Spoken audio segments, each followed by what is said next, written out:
پھر ایک اور آپ سے وہی کہے بڑی زبردست فلم تھی، اوہ مزہ آ گیا، پھر ایک اور کہے، پھر ایک اور کہے، آپ نے نہیں دیکھی، آپ نے نہیں دیکھی فلم، آپ نے فلم کے بارے میں کچھ پڑھا ہے، آپ نے کچھ سنا ہے، اور آپ جا کے دوسرے سے کہہ دیں یار وہ فلم جو ہے نا یہ بڑی زبردست ہے، اوہ بہت ہی زبردست، اس سے اچھی تو کوئی فلم ہے ہی نہیں، آپ نے دیکھی ہی نہیں دیکھی؟ نہیں، آپ کو اس فلم کا کوئی تجربہ نہیں ہے. میں یہ نہیں کہہ رہا جا کے فلمیں دیکھیں آپ، میں صرف مثال دے رہا ہوں. لیکن آپ کو اس بارے میں کوئی اپنا خود ڈائریکٹ ترجمہ، کوئی ڈائریکٹ ایکسپیرینس نہیں ہے، آپ کا کوئی تجربہ نہیں ہے. ہمارا تجربہ جو قرآن کے ساتھ ہے، ہمارا جو تعلق زیادہ اکثریت کا ہماری قرآن کے ساتھ ہے، وہ کس طرح سے ہے؟ یا تو درس ہے، کوئی قرآن کو سمجھا رہا ہے، یا ترجمہ پڑھ رہے ہیں، ٹھیک ہے نا، یا ترجمہ پڑھ رہے ہیں. پھر ہمارے ہاں ایک بہت عام جو ہے خیال ہے کہ عربی کے بہت سارے الفاظ اردو میں بھی استعمال ہوتے ہیں، تو قرآن جب سننے میں آتا ہے تو کافی سارے الفاظ ہمیں جانے پہچانے لگتے ہیں. تو یار مجھے تو قرآن آتا ہے، سمجھ میں آ جاتا ہے، کافی سمجھ میں تو 70-80% سمجھ آ جاتا ہے. میں نے بہت لوگوں سے سنا ہے، خاص کر اردو بولنے والوں سے، کہ ہمیں تو قرآن بہت اچھی طرح سمجھ آتا ہے ماشاءاللہ، اس میں تو ہماری اتنی مشکل ہے نہیں ہمارے لیے. میں آپ کو ایک بات بتاؤں، اردو اور عربی میں زمین آسمان کا فرق ہے، یہاں تک کہ الفاظ کے معنوں میں زمین آسمان کا فرق ہے. ایک ایک لفظ، کچھ الفاظ ہیں اور وہ بھی کم نہیں ہیں جن میں جو عربی کا معنی ہے وہ اردو کا معنی ہے، ٹھیک ہے وہ ہیں، لیکن سینکڑوں الفاظ ایسے ہیں جو اردو میں ایک معنی دیتے ہیں اور عربی میں بالکل ہی دوسرے معنی دیتے ہیں، اس سے کوئی تعلق ہے ہی نہیں. تو آپ قرآن سمجھ رہے ہیں، قرآن پڑھ رہے ہیں، سن رہے ہیں، اور اس میں آپ نے وہ لفظ سنا جو آپ نے کبھی اردو میں بھی سنا ہوا ہے، اور آپ سمجھے کہ یہ تو مجھے سمجھ آ گیا. سمجھ نہیں آیا. جیسے میں آپ کو مثال دیتا ہوں، هل جزاء الاحسان الا الاحسان فبأي آلاء ربكما تكذبان. ان آیات کا خراب ترجمہ یہ ہوگا احسان کا بدلہ تو احسان ہی ہوگا. هل جزاء الاحسان الا الاحسان، خراب ترجمہ ہے، غلط ترجمہ ہے، سرے سے غلط ہے. کیونکہ اردو کا لفظ احسان اور عربی کا لفظ احسان زمین آسمان کا فرق ہے. اگر میں نے آپ پر احسان کیا، انگلش میں سے کیا کہتے ہیں، میں نے آپ پہ کوئی احسان کیا، I did you what? I did you a favor. احسان کا مطلب کسی نے کسی کے لیے بھلائی کی، کسی نے کسی کے لیے کوئی ایسی چیز کی جو اس کو کرنی نہیں چاہیے تھی، لیکن اس نے اپنے طور سے ایکسٹرا کوئی چیز کر دی، کسی پر کوئی انعام کر دیا، کسی کو تحفہ دے دیا، کسی کو معاف کر دیا. ایسی چیز نہیں جو آپ کو کرنی چاہیے تھی. مثلا آپ صبح جاب پہ جاتے ہیں تو آپ اپنی کمپنی پر احسان نہیں کر رہے، ٹھیک ہے نا. لیکن اگر آپ کو دوست کوئی کال کرتا ہے، کہتا ہے یار میں ایئرپورٹ پہ ہوں، میں پھنس گیا ہوں، گاڑی خراب ہے، آ جاؤ، تو آپ اس پر احسان کریں. عربی کا لفظ احسان اس وقت استعمال ہوتا ہے جب انسان اپنی بہترین کوشش کسی کام میں لگا دے، یعنی میں نے جو کر سکتا تھا میں نے کیا، اس سے زیادہ مجھ میں محنت کی صلاحیت تھی ہی نہیں، تب کہتے ہیں کہ میں نے احسان کیا ہے. اللہ تعالیٰ فرماتے ہیں هل جزاء الاحسان الا الاحسان. بہترین عمل، بہترین کوشش، بہترین عمل اور بہترین کوشش کی کیا جزا ہونی چاہیے؟ تمہیں تو بہترین ہی ملے گا. تو وہاں معاملہ بہترین کا ہے، ہمارے ہاں معاملہ کسی پر احسان کرنے کا ہے. فرق ہو جاتا ہے عربی میں اور اردو میں. اور یہ صرف ایک چھوٹی مثال ہے، اس کی سینکڑوں مثالیں قرآن میں بھی ہیں اور عربی زبان میں بھی ہیں. یہ ایکچولی کیونکہ میں عربی زبان کا بھی طالب علم ہوں، عربی سیکھنے میں کیونکہ میری دوسری زبان اردو ہے، تو اردو میں جو الفاظ جو ہم سنتے آتے ہیں اور ہمیں ان کی عادت پڑ جاتی ہے، تو ان الفاظ کو ہم کبھی کبھی عربی میں استعمال کرنا شروع کر دیتے ہیں جب عربی سیکھتے ہیں تو، اور وہ عربوں کو سمجھ نہیں آتی سرے سے. جیسے میں ابھی پچھلے کچھ سالوں میں جو مصر میں انقلاب آیا ہے، انقلاب کو انگریزی میں کیا کہتے ہیں؟ ریولوشن کہتے ہیں. انقلاب کو عربی میں ثورہ کہتے ہیں، ثورہ. اب ان کے ہاں لفظ انقلاب ہے، لیکن ان کے ہاں انقلاب کا لفظ استعمال ہوتا ہے جب آپ کہیں جا رہے ہوں اور مڑ کے آپ واپس آ جائیں. مڑ کے واپس آنے کو انقلاب کہتے ہیں. ان کے ہاں انقلاب کو انقلاب نہیں کہتے، ان کے ہاں انقلاب کو ثورہ کہتے ہیں، ثورہ. اوکے. اب میں اپنے استاد سے بات کر رہا ہوں، هذا الانقلاب عظیم جدا. وہ ہنس کے ان کے پیٹ میں درد ہو گیا. لم ينقلبوا، وہ کہتے ہیں وہ واپس مڑ کے نہیں بھاگے یار، انہوں نے لڑائی کی آگے جا کے. تو ہم وہ لفظ استعمال کریں تو اس کے معنی بالکل الٹے نکل آتے ہیں. تو یہ پرانا مسئلہ بھی ہے اور آج کل کا جدید مسئلہ بھی ہے کہ ان الفاظ سے ہمیں یہ غیر صحیح اعتماد نہیں ہونا چاہیے کہ ہمیں عربی سمجھ آ گئی اور قرآن سمجھ میں آنے لگا. لیکن اس کے باوجود ایک درجہ اور بھی ہے. آپ میں سے کچھ حضرات ایسے ہیں، کچھ بہنیں ایسی ہیں، کچھ بھائی ایسے ہیں جنہوں نے کچھ نہ کچھ عربی پڑھی ہے، کچھ نہ کچھ سیکھی ہے، اور کچھ نہ کچھ سیکھنے کے بعد بھی انسان میں ایک کانفیڈنس آ جاتا ہے، ایک اچھی احساس ہوتا ہے کہ چلو کچھ نہ کچھ سمجھ میں آ رہا ہے. اور وہ کچھ نہ کچھ سمجھ میں آنا وہ ایک سطحی چیز ہے. جیسے سمندر کی سطح ہوتی ہے نا، آپ کہیں کہ میں نے سمندر جو ہے I have experience the ocean, میں نے جا کے سمندر دیکھا ہے، میں نے دیکھا ہے. آپ نے دیکھا نہیں، آپ نے صرف سطح دیکھی ہے. کسی نے اندر غوطہ لگایا ہو، کسی نے سب مرین سے جا کے 2-3 میل اندر گہرائی دیکھی ہو، اس نے سمندر دیکھا ہے. آپ نے بھی دیکھا ہے، لیکن کہاں تک دیکھا ہے؟ سطح تک دیکھا ہے. یہی معاملہ قرآن کا ہے. عربی زبان بہت گہری زبان ہے، اور اس بارے میں جب بھی کبھی بات ہوتی ہے تو بس یہیں تک بات رک جاتی ہے کہ یار بہت افسوس ہوا یہ بات سن کے کہ آپ کو عربی نہیں آتی.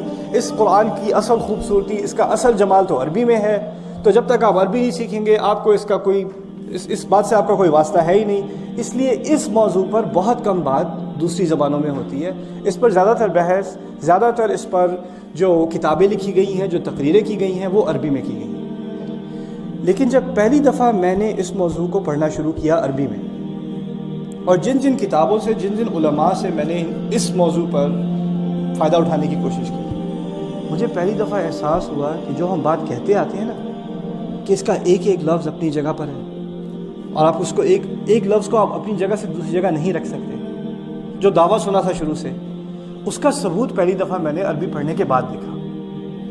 اور پھر مجھے احساس ہوا کہ اس بات کی اہمیت صرف ان لوگوں کے لیے ہی نہیں ہے جو محنتیں لگا کے 10 سال لگا کے 5 سال لگا کے عربی سیکھیں اور پھر آخر کار ان کو اس کا کچھ ذوق ملے. اس میں سے کوئی نہ کوئی چیز انگریزی میں بھی موجود ہونی چاہیے، انگلش میں بھی، اردو میں بھی ہونی چاہیے، فارسی میں بھی ہونی چاہیے، ترکی میں بھی ہونی چاہیے، تمام زبانوں میں ہونی چاہیے. کیونکہ انسانیت کا حق ہے کہ دیکھیں اس کتاب کا معجزہ ہے کیا. اصل میں 1400 سال سے زیادہ گزر چکے ہیں، اور ہمارا اعتماد یہ رہا ہے کہ اس کی زبان، قرآن کی زبان، اللہ تعالیٰ کا کلام اتنا عالی ہے، اتنا اونچا ہے کہ انسان اس کا مقابلہ کر ہی نہیں سکتا، انسان کے لیے ممکن ہی نہیں. لیکن یہ دعویٰ خالی دعویٰ ہے، اس کا ہمیں کوئی ذوق نہیں ہے جب تک اس بارے میں ہم کچھ بحث نہ کر لیں. تو یہ بحث جو میں آج آپ سے کرنے والا ہوں انشاءاللہ تعالیٰ، وہ اس موضوع پر تھوڑی سی بحث ہے. اس موضوع میں بھی آپ کے ساتھ غوطہ تو لگا نہیں سکتا اتنا گہرا، کیونکہ اس کے لیے پھر مجھے جو بہت گہرے موضوع ہیں عربی زبان کے، ان کا تو پہلے مجھے سوچنا پڑے گا اس کو انگریزی میں کیسے سمجھاتے ہیں، پھر مجھے سوچنا پڑے گا اچھا اردو میں کیسے سمجھاتے ہیں. لیکن کچھ نہ کچھ ٹیسٹ، کچھ نہ کچھ ذوق میں آپ کو آج دینا چاہتا ہوں انشاءاللہ تعالیٰ. اور اس کے لیے میں نے آج شام، میرا نہیں خیال کہ ہم مکمل کر سکیں گے، لیکن کوشش میری یہ ہوگی کہ آج کم از کم آپ کو میں فاتحہ، سورہ فاتحہ کے بارے میں کچھ لغوی باتیں دکھا دوں، کچھ ایسی چیزیں دکھا دوں جو آپ نے شاید پہلے نہ سنی ہو، جس کے بارے میں بحث کرنا میرے لیے بھی مشکل ہے دوسری زبان میں، اور آپ کے لیے سننا مشکل ہوگا. لیکن میں اللہ تعالیٰ سے دعا کرتا ہوں کہ میرے لیے یہ سمجھانا آسان ہو جائے اور آپ کے لیے یہ باتیں سمجھنا آسان ہو جائے. کیونکہ میرے نزدیک ان باتوں کے سمجھنے کے بعد ایمان پر ایک اثر پڑتا ہے. اثر یہ پڑتا ہے کہ ہمارا ایمان صرف قلبی ایمان، روحانی ایمان نہیں رہتا، ایک عقلی ایمان بن جاتا ہے کہ مجھے واقعی عقلی دلائل کے اوپر مبنی ایمان ہے کہ یہ کلام الہی ہی ہے، یہ انسان کا کلام ہو ہی نہیں سکتا. تو بسم اللہ الرحمن الرحیم، پہلی بات ہم شروع کرتے ہیں پہلے الفاظ سے فاتحہ کے، جو ہیں الحمدللہ. ہمارے علماء اہل سنہ والجماعہ کے علماء کے ہاں اختلاف ہے کہ فاتحہ کی پہلی آیت یا تو بسم اللہ الرحمن الرحیم ہے یا الحمدللہ ہے. آپ نے بھی یہاں امریکہ میں، کیونکہ ہمارے ائمہ مختلف ممالک سے ہیں، کبھی کبھار کسی کے پیچھے نماز پڑھی ہوگی جو جب جہری نمازیں جن میں زور سے پڑھا جاتا ہے، مائکرو فون پہ پڑھا جاتا ہے، ان میں انہوں نے الحمدللہ سے قرات شروع کی. کچھ بعض اور نے کہاں سے قرات شروع کی؟ بسم اللہ سے زور سے قرات شروع کی. آپ کو عجیب لگا ہوگا، ہمارے یہاں تو یہ نہیں کرتے، لیکن ان کے مسلک میں، ان کے مذہب میں ہے کہ بسم اللہ فاتحہ کا حصہ ہے، تو وہ وہاں سے شروع کرتے ہیں. اور دونوں آراء علماء کے ہاں ہیں اور اہل سنت کے ہاں ہیں. لیکن ان میں سے، ان دو رائیوں میں سے جس پہ میں زیادہ مطمئن ہوں پرسنلی، واللہ تعالی اعلم، وہ یہ ہے کہ الحمدللہ پہلی آیت ہے. اس کی کچھ دلائل بھی ہیں، جیسے رسول صلی اللہ علیہ وسلم ایک بڑی مشہور حدیث قدسی ہے، قسمت الصلاۃ بینی و بین عبدی نصفین، میں نے نماز کو اپنے اور اپنے بندے کے درمیان میں 2 حصوں میں منقسم کر دیا ہے، تقسیم کر دیا ہے نماز کو 2 حصوں. اچھا، اس حدیث میں فاتحہ کا ذکر ہے. حدیث شروع ہوئی ہے نماز کے بارے میں نے نماز کو 2 حصوں میں تقسیم کیا ہے، لیکن پوری حدیث کا تعلق فاتحہ سے ہے. یعنی اللہ تعالیٰ کے رسول کے نزدیک صلی اللہ علیہ وسلم اور اللہ تعالیٰ کے ہاں نماز میں اور فاتحہ میں فرق ہی نہیں ہے. نماز کا دل فاتحہ ہے. تو فاتحہ کو 2 حصوں میں تقسیم کیا گیا ہے. فنصفها لی ونصفها لعبدی، حدیث کہتی ہے کہ آدھا اس کا میرے لیے ہے اور آدھا میرے عبد کے لیے ہے، میرے بندے کے لیے ہے. اچھا، اب جب اس حدیث کی شرح شروع ہوتی ہے تو پہلا کلام اس میں یہ ہے وَإِذْ قَالَ الْعَبْدُ الْحَمْدُ لِلَّهِ، جب میرا بندہ کہتا ہے الحمدللہ، تو بات کہاں سے شروع ہوئی؟ الحمدللہ سے. تو حدیث سے دلیل مل گئی کہ اصل اس کی بدایت، اصل شروعات فاتحہ کی وہ ہے الحمدللہ. اچھا خیر، الحمدللہ کے معنی کیا ہے؟ کسی کو پتا ہے؟ مجھ میں بہت صبر ہے، میں انتظار کا ماشاءاللہ. ہاں، مجھے انگریزی نہیں آتی آج بھول گیا انگریزی. تمام تعریف اللہ کے لیے، یہ آدھا ترجمہ ہے. تمام تعریف اور تمام شکر، تمام تعریف اور تمام شکر اللہ تعالیٰ کے لیے. حمد کے لفظ میں، عربی کے حمد کے لفظ میں 2 چیزیں شامل ہیں. ابھی میں نے ان 2 چیزوں کا آپ کے سامنے ذکر کیا. وہ کیا 2 چیزیں ہیں؟ تعریف اور شکر. تعریف اور شکر 2 الگ الگ چیزیں ہیں. تعریف اور شکر ہمارے ہاں 2 الگ الگ چیزیں ہیں. آپ جس کی تعریف کرتے ہیں اس کا شکر نہیں کرتے. آپ فرض کریں کسی گھر کی تعریف کر رہے ہیں، آپ ڈرائیو کر رہے ہیں، کسی خوبصورت گھر کے پاس سے آپ گزرے، آپ نے گھر کی تعریف کی، بڑا اچھا گھر ہے. آپ نے رک کر آگے گھر پہ ہاتھ رکھ کے اس کا شکر ادا نہیں کیا، آپ نے صرف تعریف کی ہے. سمجھ رہے ہیں نا؟ تو تعریف کرنا اور شکر کرنا 2 الگ الگ چیزیں. اسی طرح آپ کسی کا شکر بھی کر سکتے ہیں اور ہو سکتا ہے اس کی آپ تعریف نہ کریں. اس کی بھی میں آپ کو مثال دیتا ہوں. ابراہیم علیہ السلام، ان کے بارے میں اب یہ تو اختلاف ہے کہ ان کے والد کا ذکر ہے یا ان کے چچا کا ذکر ہے، آزر، جو قرآن میں ہے. لیکن آپ کسی طرح بھی مان لیں ان کی پرورش تو آزر نے کی نا. اور اللہ تعالیٰ نے قرآن میں حکم دے دیا، وہ صرف ہمیں اسلام میں ہی نہیں دیا، تمام رسل کو ان کا جو اسلام تھا ان سب میں ایک ہی حکم ہے، ان اشکر لی ولی والدیک، میرے شکر گزار بنو اور اپنے والدین کا شکر گزار بنو. ہمیں شکریہ کرنا ہے اللہ تعالیٰ کا اور اپنے والدین کا. اچھا، اگر ہم ابراہیم علیہ السلام کے والد کو ہی مانتے ہیں آزر، فرض کریں، تو وہ والد کیا ایسا کام کرتا ہے جس کی تعریف کی جائے؟ کس کام میں لگا ہوا ہے وہ؟ آپ کو پتہ ہے آزر کس کام میں لگا ہوا تھا؟ بت بناتا تھا نا، بت مشرک تھا. لیکن جب اللہ تعالیٰ نے ہمیں حکم دیا ہے کہ والدین کا شکر کرو، تو اس میں کیا یہ شرط لگائی ہے کہ اگر مسلمان ہو تو شکر کرو، اگر توحید پر ہوں تو شکر کرو، اگر عیسائی ہوں تو شکر مت کرنا، اگر یہودی ہوں تو شکر مت کرنا؟ نہیں، اس میں تو کوئی قید نہیں ہے. اگر والدین ہوں تو شکر کرو. یہاں تک کہ وَإِن جَاهَدَاكَ عَلَىٰ أَن تُشْرِكَ بِمَا لَيْسَ لَكَ بِهِ عِلْمٌ، اگر تمہارے خلاف بھی وہ لگے رہیں، تمہارے خلاف کوششیں کریں کہ تم بھی شرک کر لو، تب بھی ان بات مت سننا ان کی، لیکن شکر گزار پھر بھی تمہیں ہونا ہے. تو شکر ہو سکتا ہے تعریف کے بغیر، کیونکہ آپ کے اگر والدین ایسی باتیں، ایسے کام کر رہے ہیں جن کی تعریف نہیں کرنی چاہیے. ہمیں تو دین میں اس کی اجازت بھی نہیں ہے کہ ہم کسی مشرک یا شرک کی تعریف کریں، یہاں تک ہمیں اجازت نہیں ہے، لیکن شکر پھر بھی اس کا کرنا ہے. دوسری مثال میں آپ کو قرآن سے دیتا ہوں، فرعون کی. فرعون نے اپنے گھر میں کسے پالا ہے؟ موسیٰ علیہ السلام کو. موسیٰ علیہ السلام سالوں بعد واپس آ رہے ہیں، اور جب آپس میں ان کی بات چیت پہلے عرصے بعد ہو رہی ہے تو فرعون نے اپنا احسان جتلایا ہے. أَلَمْ نُرَبِّكَ فِينَا وَلِيدًا وَلَبِثْتَ فِينَا مِنْ عُمُرِكَ سِنِينَ، کیا ہم نے تمہیں اپنے ساتھ بچے کی طرح نہیں پالا بڑا کیا تمہیں اس گھر میں؟ تم نے ہمارے ساتھ اتنے سال نہیں گزارے، تم ایسے بات کرتے ہو میرے ساتھ؟ تمہیں شرم نہیں آئی میرے آگے اس طرح سے گستاخی کرنے کی؟ اس طرح بات کرتے ہو میرے آگے؟ یہ بات فرعون نے کی تھی موسیٰ علیہ السلام سے، قرآن میں موجود ہے. اور قرآن میں موسیٰ علیہ السلام نے اس بات کا شکر بھی ادا کیا، وَتِلْكَ نِعْمَةٌ تَمُنُّهَا عَلَيَّ، یہ واقعی تم نے مجھ پر بہت احسان کیا، میں اس بات کا اعتراف کرتا ہوں. اچھا، موسیٰ علیہ السلام اس کی تعریف تو کبھی نہیں کریں گے، لیکن اگر احسان ہے تو کرنا کیا ہے؟ شکر. میرا کہنے کا مقصد یہ ہے کہ تعریف میں اور شکر میں فرق ہے، یہ 2 الگ الگ چیزیں ہیں. اور جب ہم الحمدللہ کہتے ہیں تو ہم نے کیا کیا چیزیں شامل کر دیں؟ ایک طرف حمد اور دوسری طرف، ایک طرف تعریف اور دوسری طرف شکر، دونوں چیزیں ہم نے ملا دی. اچھا، اب عربی کی طرف آئیے ذرا.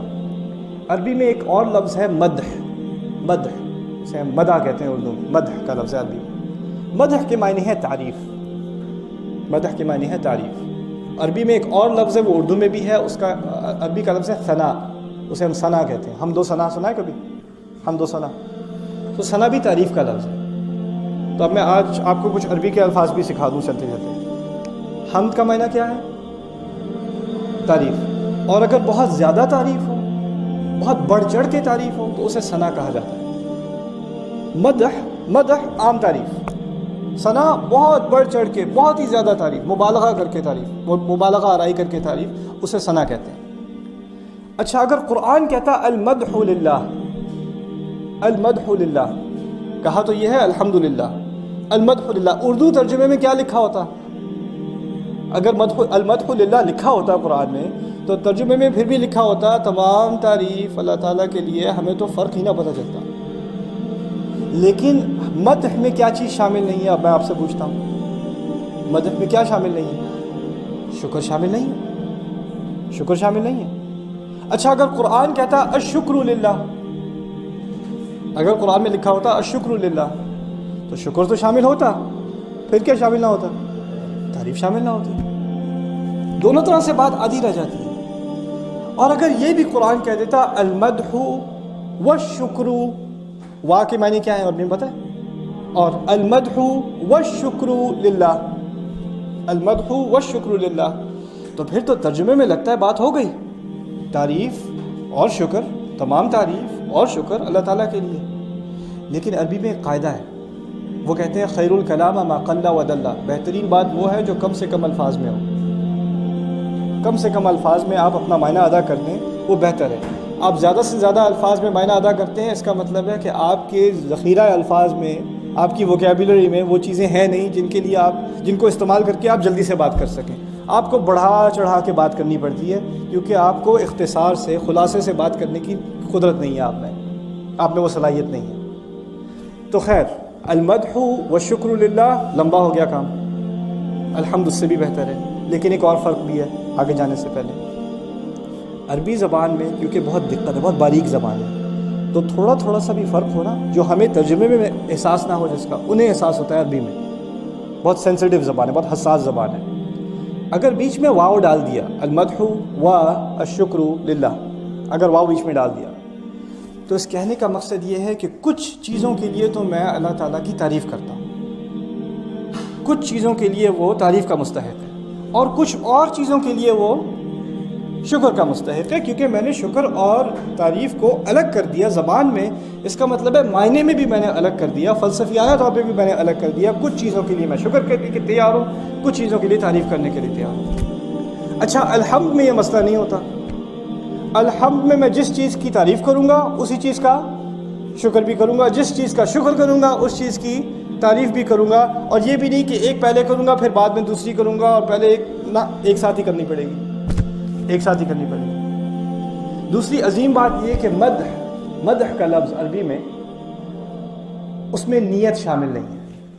عربی کے لفظ میں جب آپ لغت میں بحث میں لگے، لسان العرب بہت بڑی بڑی ڈکشنریز ہیں عربی زبان کی. ہماری اردو اور انگلش کی طرح کی ڈکشنریز نہیں ہے جہاں آپ نے ایک لفظ دیکھا اور اس کا آگے معنی دیکھ لیا. نہیں، عربی میں ایک لفظ ہوتا ہے، پھر اس پہ 4 صفحے کی بحث ہوتی ہے ایک لفظ پہ، پھر دوسرا لفظ ہوتا ہے اس پہ 4 صفحے کی بحث ہوتی ہے، کیونکہ بہت باریک زبان ہے. وہ چاہتے ہیں کہ آپ سمجھیں ایک لفظ کو آپ بہت گہری طرح سمجھیں. اچھا مدح کے بارے میں جو بات لغوی ان کے جو اہل لغت ہیں انہوں نے کہی ہے کہ مدح میں نیت نہیں ہوتی، نیت شامل نہیں ہوتی. مثلا آپ نے کھانا پکایا، میاں گھر پہ آئے، 2 نوالے کھائے، ہاں بڑا اچھا کھانا ہے، بہت اچھا بنایا آج. شاید ان کے دل میں یہ بات نہیں ہے، مدح تو کر دی لیکن آپ کو اچھی طرح پتہ ہے کہ آپ نے نمک جان بوجھ کے نہیں ڈالا تھا، یہ صرف تجربہ تھا کہ وہ کہتا ہے کہ نہیں کہتا. رائٹ، پھر بھی مدح کر دی. حمد نہ ہوئی. حمد اس وقت ہوتی ہے جب نیت بھی ساتھ میں ہو. تعریف کی ہے، شکر کیا ہے، لیکن نیت بھی ساتھ میں، نیت بھی ساتھ میں. اچھا اب الحمدللہ کا سو فار جہاں تک ہم پہنچے ہیں ابھی تک، جہاں تک بات پہنچی ہے، اس سے پھر مقصد کیا ہوا کلام کا؟